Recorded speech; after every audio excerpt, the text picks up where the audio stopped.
ಗೌರಿಗೆ ಗಾಡಿ ಓಡಿಸೋದನ್ನು ಹೇಳ್ಕೊಡ್ಬೇಕು ಅಂತ ವಿವೇಕ್ ಹೋಗ್ತಾರೆ. ಅಲ್ಲ, ಮೊದಲು ನೀನು ಗಾಡಿ ಕಲ್ತ್ಕೊಂಡ್ರೆ ಆರಾಮಾಗಿ ಕಾರ್ನ ಓಡಿಸ್ಬಹುದು, ಕಲ್ತ್ಕೋಬಹುದು. ಮೊದಲು ಇದನ್ನು ಕಲ್ತ್ಕೋ ಅಂತ ವಿವೇಕ್ ಹೇಳ್ತಾರೆ. ಹಾಗೆ ಕವಿ ಗಾಡಿ ತಂದ್ಕೊಟ್ಟಿದ ತಕ್ಷಣವೇ ಗೌರಿಗೆ ಓಡಿಸೋಕೆ ಅಂತ ಹೋಗ್ತಿರ್ತಾರೆ. ಆಗ ವಿವೇಕ್ ಬಂದು, ಓಡಿಸೋಕೆ ಏನೋ ಬರುತ್ತೆ ಅಂತ ಹೇಳಿದೆ, ಆದರೆ ಈಗ ನೋಡಿದರೆ ಈ ಥರ ಓಡಿಸ್ತಿದ್ಯಾ, ಗಾಡಿ ಓಡಿಸೋದು ಹೇಗೆ ಅಂತ ನಾನು ಹೇಳ್ಕೊಡ್ತೀನಿ ಅಂತ ವಿವೇಕ್ ಆಗ ಗಾಡಿ ಓಡಿಸೋದನ್ನು ಹೇಳ್ಕೊಡ್ತಾ ಇರ್ತಾರೆ ಗೌರಿಗೆ. ಆಗ ಗೌರಿ ಇಲ್ಲಿ ಕೈ ಹಿಡ್ಕೊಂಡಿದ್ದ ತಕ್ಷಣವೇ ವಿವೇಕ್ನ ನೋಡ್ತಾ ಇರ್ತಾರೆ. ಅದನ್ನು ನೋಡಿ, ಅಲ್ಲ, ವಿವೇಕ್ ಅಣ್ಣ ಗಾಡಿ ಓಡಿಸೋದನ್ನು ಹೇಳ್ಕೊಡೋಕೆ ಬಂದಿರೋದು, ಅದನ್ನು ಬಿಟ್ಟು ಒಬ್ಬರನ್ನೊಬ್ಬರು ಈ ಥರ ನೋಡಿಕೊಂಡು ನಿಂತ್ಕೊಂಡ್ರೆ ಹೇಗೆ ಗಾಡಿ ಓಡಿಸೋದನ್ನು ಕಲಿಯೋದು, ಯಾವಾಗ ಅಂತ ಕವಿ ಹೇಳ್ತಾರೆ. ಆಗ ಇಷ್ಟು ಸಾಕು ಇವತ್ತು, ನಾಳೆ ಆಮೇಲೆ ಹೇಳ್ಕೊಡ್ತೀನಿ ಮತ್ತೆ ಅಂತ ವಿವೇಕ್ ಹೇಳ್ತಾರೆ. ಇನ್ನು ಮುಂದೆ ಇದೇ ಥರ ಗಾಡಿ ಓಡಿಸೋದನ್ನು ಕಲ್ತ್ಕೊಂಡ್ರೆ ಕಾರ್ನ ಕೂಡ ಬೇಗ ಕಲ್ತ್ಕೋಬಹುದು ಅಂತ ವಿವೇಕ್ ಹೇಳಿದಾಗ, ಸರಿ ಆಯಿತು, ಆಗ್ಲಿಂದ ಅದನ್ನೇ ಹೇಳ್ತಾ ಇದ್ದೀರಾ ನೋಡಿ, ಇನ್ನೊಂದು ಸ್ವಲ್ಪ ದಿನ ಅಷ್ಟೇ ಗಾಡಿ ಓಡಿಸೋದನ್ನು ಕಲ್ತ್ಕೋತೀನಿ, ಕಾರು ಓಡಿಸೋದನ್ನು ಕಲ್ತ್ಕೋತೀನಿ, ನೋಡ್ತಾ ಇರಿ. ಹಾಗೆ ನೀವು ಇದೇ ಥರ ಹೇಳ್ಕೊಡ್ತಿದ್ರೆ ಖಂಡಿತವಾಗ್ಲೂ ತುಂಬ ಬೇಗ ಕಲ್ತ್ಕೋತೀನಿ ಅಂತ ಗೌರಿ ಹೇಳ್ತಾರೆ. ಸರಿ ಆಯಿತು, ಇನ್ನೇನು ವಿವೇಕಣ್ಣನೇ ನಿಮಗೆ ಎಲ್ಲ ಹೇಳ್ಕೊಡ್ತೀನಿ ಅಂತ ಹೇಳಿದ್ದಾರೆ.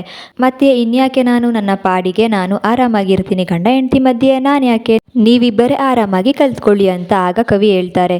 ಮನೆಗೆ ಹೋಗೋಣ ಬನ್ನಿ ಅಂತ ವಿವೇಕ್ ಹೇಳಿದಾಗ, ಮನೆಗೇನೋ ಹೋಗ್ತೀವಿ, ಆದರೆ ಮನೆಯವರೆಲ್ಲರೂ ಜೊತೆಗೆ 3 ಜನನೂ ಬಂದಿದ್ದೀರಾ, ಎಲ್ಲಿಗೆ ಹೋಗಿದ್ರಿ ಅಂತ ಕೇಳಿದರೆ ಏನು ಹೇಳೋದು ಅಂತ ಗೌರಿ ಹೇಳ್ತಾರೆ. ಏನಾದರೂ ಒಂದು ಹೇಳಿದರೆ ಆಯಿತು ಬನ್ನಿ ಹೋಗೋಣ ಅಂತ ವಿವೇಕ್ ಹೇಳ್ತಾರೆ. ಸರಿತಾ ಮನೇಲಿ ಮತ್ತೆ ಎಲ್ಲ ಕಡೆಯೂ ಸ್ಪ್ರೇ ಇರೋದನ್ನು ನೋಡಿ, ಇದೇನಿದು ಮನೆಯಲ್ಲಿ ಎಲ್ಲಿ ನೋಡಿದರೂ ಕೂಡ ಸ್ಪ್ರೇ ಇದೆಯಲ್ಲ, ಇದ್ಯಾಕೆ ಇಲ್ಲಿದೆ, ವಿವೇಕ್ ರೂಮಲ್ಲಿ ಅಲ್ವಾ ಇರಬೇಕು ಅಂತ ಸರಿತಾ ಹೇಳಿದಾಗ ವಿವೇಕ್ ಅವರ ಅಜ್ಜಿ ಹೇಳ್ತಾರೆ.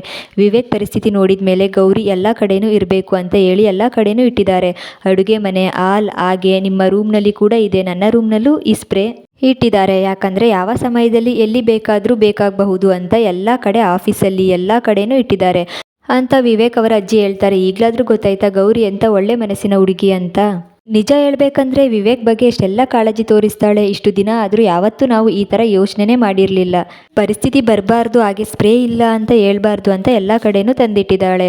ತುಂಬ ಖುಷಿ ಆಗ್ತಿದೆ. ವಿವೇಕ್ಗೋಸ್ಕರ, ಮನೆಯವರಿಗೋಸ್ಕರ ಏನು ಬೇಕು ಅಂತ ಎಲ್ಲ ತಿಳ್ಕೊಂಡು ಗೌರಿ ನಮಗೋಸ್ಕರ ಇಷ್ಟೆಲ್ಲ ಸಹಾಯ ಮಾಡ್ತಿರ್ಬೇಕಾದ್ರೆ ನಾವು ಕೂಡ ಗೌರಿಗೆ ಏನಾದರೂ ಸಹಾಯ ಮಾಡಬೇಕಲ್ವಾ, ಹಾಗೆ ಗಿಫ್ಟ್ ಅಂತ ಏನಾದರೂ ಕೊಡಬೇಕಲ್ವಾ. ಗೌರಿ ಹತ್ರ ಈಗ ಫೋನ್ ಇಲ್ಲ, ಅಷ್ಟಕ್ಕೂ ಈಗಿನ ಕಾಲದಲ್ಲಿ ಯಾರು ತಾನೇ ಫೋನ್ ಇಲ್ಲದೆ ಇರ್ತಾರೆ, ಆದರೆ ನಮ್ಮ ಗೌರಿ ಹತ್ರ ಫೋನ್ ಇಲ್ಲ. ಅದಕ್ಕೋಸ್ಕರ ಈಗ ನಮ್ಮ ಗೌರಿಗೆ ಫೋನ್ ಗಿಫ್ಟ್ ಕೊಡೋಣ. ಬ್ಯಾಂಕ್ ಅವರು ಮನೆಗೆ ಬಂದಾಗಲೂ ಕೂಡ ನಾನು ಫೋನ್ ಬಳಸಲ್ಲ, ನನ್ನ ಹತ್ರ ಫೋನ್ ಇಲ್ಲ, ನನ್ನ ಗಂಡನ ನಂಬರೇ ಇದೆ, ಅದೇ ತಗೊಳ್ಳಿ ಅಂತ ಗೌರಿ ಕೊಟ್ಟಿದ್ದನ್ನ ನೋಡಿ ನನಗೆ ನಿಜವಾಗ್ಲೂ ಬೇಜಾರಾಯಿತು. ಅದಕ್ಕೆ ನಾನು ಫೋನ್ ಕೊಡಿಸ್ಬೇಕು ಅಂತ ಅಂದ್ಕೊಂಡಿದ್ದೀನಿ ಅಂತ ವಿವೇಕ್ ಅವರ ಅಜ್ಜಿ ಹೇಳಿದ ತಕ್ಷಣವೇ, ಅಷ್ಟಕ್ಕೂ ನಾನು ಈ ಥರ ಯೋಚನೆ ಮಾಡಿದ್ದು ಅವರ ಮನೆಯವರು ಅವರು ಮಾತಾಡದೆ ಆರಾಮಾಗಿರಲಿ ಅಂತ, ಆದರೆ ಅದು ಈ ಥರ ಎಲ್ಲ ಆಗುತ್ತೆ ಅಂತ ನನಗೇನು ಗೊತ್ತಿತ್ತು ಅಂತ ಸರಿತಾ ಮಾತಾಡ್ತಿರ್ತಾರೆ. ಅಷ್ಟರಲ್ಲಿ ಕವಿ, ವಿವೇಕ್, ಗೌರಿ ಎಲ್ಲರೂ ಮನೆಗೆ ಬಂದಿದ್ದ ತಕ್ಷಣವೇ, ಇದೇನಿದು 3 ಜನನೂ ಜೊತೆಗೆ ಬರ್ತಿದ್ದೀರಲ್ಲ, ಎಲ್ಲರೂ ಎಲ್ಲಿಗೆ ಹೋಗಿದ್ರಿ, ನೀವೆಲ್ಲರೂ ಜೊತೆಗೆ ಹೊರಗೆ ಹೋಗಿದ್ರಾ ಅಂತ ಸರಿತಾ ಕೇಳಿದಾಗ, ಅದು ನಾನು ದೇವಸ್ಥಾನಕ್ಕೆ ಹೋಗಿದ್ದೆ ಅಂತ ಗೌರಿ ಹೇಳ್ತಾರೆ. ನಾನು ಆಫೀಸ್ಗೆ ಹೋಗಿದ್ದೆ ಅಂತ ವಿವೇಕ್ ಹೇಳ್ತಾರೆ. ನಾನು ಹೊರಗೆ ಹೋಗಿದ್ದೆ ಫ್ರೆಂಡ್ಸ್ ಜೊತೆ ಅಂತ ಕವಿ ಹೇಳ್ತಾರೆ. ಇದೇನಿದು ಒಬ್ಬೊಬ್ಬರು ಒಂದೊಂದು ಥರ ಹೇಳ್ತಾ ಇದ್ದೀರಾ, ಆದರೆ 3 ಜನನೂ ಬೇರೆ ಕಡೆ ಹೋಗಿದ್ದೀರಾ, ಆದರೆ ಜೊತೆಗೆ ಹೇಗೆ ಬರ್ತಿದ್ದೀರಾ ಒಂದೇ ಸಮಯಕ್ಕೆ ಅಂತ ಸರಿತಾ ಹೇಳಿದಾಗ, ಅದು ನಾವು ಹಾಗೆ ಬರ್ತಿದ್ವಿ, ಹೊರಗೆ ಸಿಕ್ಕಿದ್ರು ಗಾಡಿ ನಿಲ್ಲಿಸ್ಬೇಕಾದ್ರೆ ಹಾಗೆ ಎಲ್ಲ ಜೊತೆಗೆ ಬಂದ್ವಿ ಅಷ್ಟೇ ಅಂತ ವಿವೇಕ್ ಹೇಳಿದಾಗ, ಹೌದಾ ಸರಿ ಆಯಿತು ಗೌರಿ, ನಿನಗೇನೋ ಕೊಡಬೇಕಿತ್ತು ನಾನು ಅಂತ ಸರಿತಾ ಹೇಳಿದಾಗ, ಏನತ್ತೆ ನೀವು ನನಗೆ ಏನೋ ಕೊಡಬೇಕು ಅಂತ ಹೇಳ್ತಿದ್ದೀರಾ, ನನಗಂತೂ ನಂಬೋಕೆ ಆಗ್ತಿಲ್ಲ, ಏನತ್ತೆ ಅದು ಅಂತ ಗೌರಿ ಹೇಳ್ತಾರೆ. ತಗೊಂಡು ಬರ್ತೀನಿ ಅಂತ ಸರಿತಾ ಹೋಗಿ ಫೋನ್ ತಗೊಂಡು ಬರ್ತಾರೆ.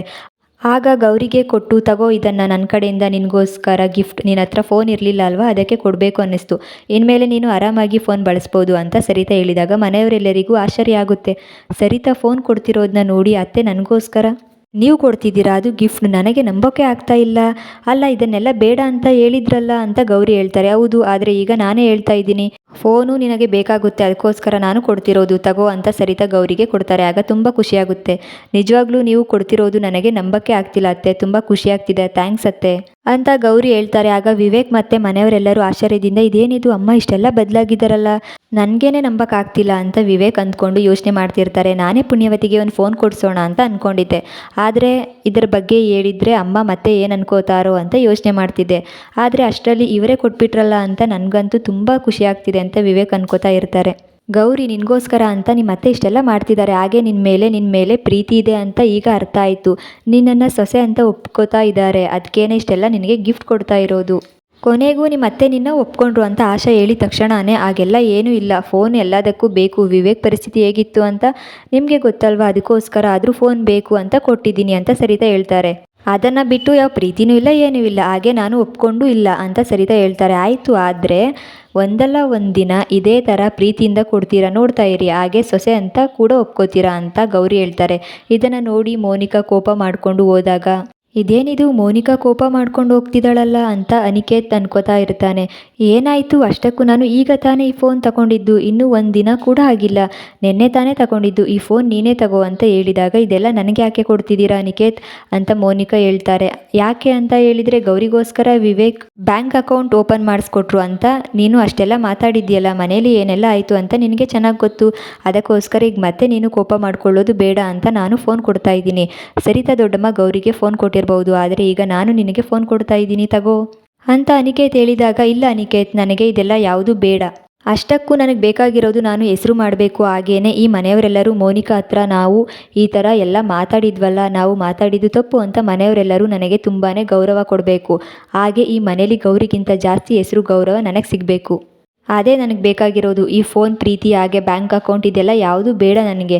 ಈ ಮನೇಲಿ ನನಗೆ ಗೌರವ ಸಿಗಬೇಕು, ಗೌರಿಗೆ ಹೇಗೆ ಸಿಗ್ತಿದೆಯೋ ಹಾಗೆ ಈ ಮನೆ ಅಧಿಕಾರ ನಂದಾಗಬೇಕು ಅಂತ ಮೋನಿಕಾ ಹೇಳಿದಾಗ, ಆದರೆ ಅದೆಲ್ಲ ಹೇಗೆ ಸಾಧ್ಯ ಅಂತ ಅನಿಕೇತ್ ಹೇಳ್ತಾರೆ. ಅನಿಕೇತ್, ಈಗಾಗಲೇ ನಾನು ಹೀರೋಯಿನ್ ಆಗ್ತೀನಿ ಅಂತ ಹೇಳಿದ್ದೆ ಅಲ್ವಾ, ಈಗ ನಿನಗೆ ಗೊತ್ತಿರೋರ ಹತ್ರ, ಪರಿಚಯ ಇರೋರ ಹತ್ರ ಮಾತಾಡಿ ನಾನು ಹೀರೋಯಿನ್ ಆಗಬೇಕು ಅಂತ ಮೋನಿಕಾ ಹೇಳಿದಾಗ, ಮೋನಿಕಾ ನೀನೇನು ಹೇಳ್ತಿದ್ಯಾ, ಆದರೆ ಮನೆಯವರು ಯಾವುದೇ ಕಾರಣಕ್ಕೂ ಒಪ್ಕೊಳ್ಳಲ್ಲ, ಮತ್ತೆ ಏನಾದರೂ ಜಗಳ ಆಗುತ್ತೆ, ಇದೆಲ್ಲ ಯಾಕೆ ಬೇಕು ಅಂತ ಅನಿಕೇತ್ ಹೇಳಿದ ತಕ್ಷಣವೇ, ಏನು ಅನಿಕೇತ್, ನೀನೇ ಹೇಳಿದೆ ಅಲ್ವಾ ನೀನು ಹೀರೋಯಿನ್ ಆಗಬಹುದು ಅಂತ, ಅದಕ್ಕೆ ನಾನು ಕೇಳ್ತಾ ಇರೋದು, ಅಷ್ಟಕ್ಕೂ ನೀನು ಹೇಳಿರೋದನ್ನೇ ನಾನು ಕೇಳ್ತಾ ಇದ್ದೀನಿ ಅಲ್ವಾ, ನೀನು ಹೇಗಾದರೂ ಮಾಡಿ ಮಾತಾಡಿದರೆ ಖಂಡಿತವಾಗ್ಲೂ ಮನೆಯವರು ಎಲ್ಲರೂ ಒಪ್ಪಿಕೊಳ್ತಾರೆ ಅಂತ ಮೋನಿಕಾ ಹೇಳಿದ ತಕ್ಷಣವೇ ಏನು ಮಾಡ್ಬೋದು ಅಂತ ಅನಿಕೇತ್ ಯೋಚನೆ ಮಾಡ್ತಿರ್ತಾರೆ. ಆಗ ಅನಿಕೇತ್ ಮನೆಯವ್ರ ಹತ್ರ ಮಾತಾಡೋ ಜವಾಬ್ದಾರಿ ನಿಂದು ಅಂತ ಹೇಳಿ ಅಲ್ಲಿಂದ ಹೋಗ್ತಾರೆ. ಇಂತಹ ಇನ್ನಷ್ಟು ಸೀರಿಯಲ್ ಸಂಚಿಕೆಗಳಿಗಾಗಿ ಚಾನಲ್ನ ಸಬ್ಸ್ಕ್ರೈಬ್ ಮಾಡ್ಕೊಳ್ಳಿ, ಹಾಗೆ ಸಪೋರ್ಟ್ ಮಾಡ್ತಾ ಇರಿ.